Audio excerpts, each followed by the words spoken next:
নমস্কার বন্ধুরা, ছোট্ট জায়গার মধ্যে কীভাবে ঠাকুর ঘর করতে হয় এই যে দেখো। এই যে একদিকে এর র্যাকগুলো করা হয়েছে আমাদের গোপাল ঠাকুর, এ পাশে আরও র্যাক, ওই র্যাকের মধ্যে গণেশ ঠাকুর আছেন। আলোগুলো বেশ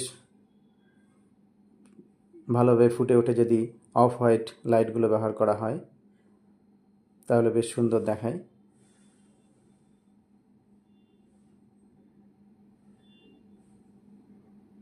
এবার দেখো এই যে ড্রয়ারটা ধীরে ধীরে খুললাম। ড্রয়ারের ভেতরে তোমরা প্রসাদও রাখতে পারো। ছোট্ট জায়গার মধ্যে এটা খুব সুন্দর ভাবে করা যায়। যেহেতু আমরা ফ্ল্যাটে থাকি, ফ্ল্যাটে তো রুম আলাদা করে রুম ঠাকুর ঘর করলে রুমের তো এমনিতেই অভাব, তাই আমরা ওয়ালের মধ্যে করেছি। আর এই যে দেখো, এবার পাল্লাটা বন্ধ করে দিচ্ছি।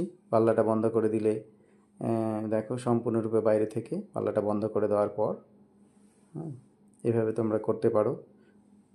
তার পাশেই ঠাকুরঘরের পাশে আমরা শোপিস করেছি বিভিন্ন ধরনের জিনিস রাখার জন্য। এই যে আমার প্রকাশনী থেকে যেমন আমাকে দেওয়া হয়েছে, যেহেতু আমি লেখালেখির সাথে যুক্ত, আমার উপন্যাস এবং কবিতার বই কিছু বেরিয়েছে। এগুলো আমার আমার টিচার্স ডেতে আমার ছাত্ররা আমাকে দিয়েছে, গিফট করেছে আর কি। এটা রোটারি ক্লাব থেকে আমাকে সম্মানিত করেছিলেন তারা। এটা আমার ছাত্রীর আঁকা। এই খুব সুন্দরভাবে করা যায় ওয়ালের মধ্যে। পরিকল্পিতভাবে করলে দেখতে খুব সুন্দর লাগে ছোট্ট জায়গার মধ্যে। আর এই প্রচেষ্টাই আমরা করেছি। জানি না তোমাদের কেমন লাগবে। যদি খুব ভালো লাগে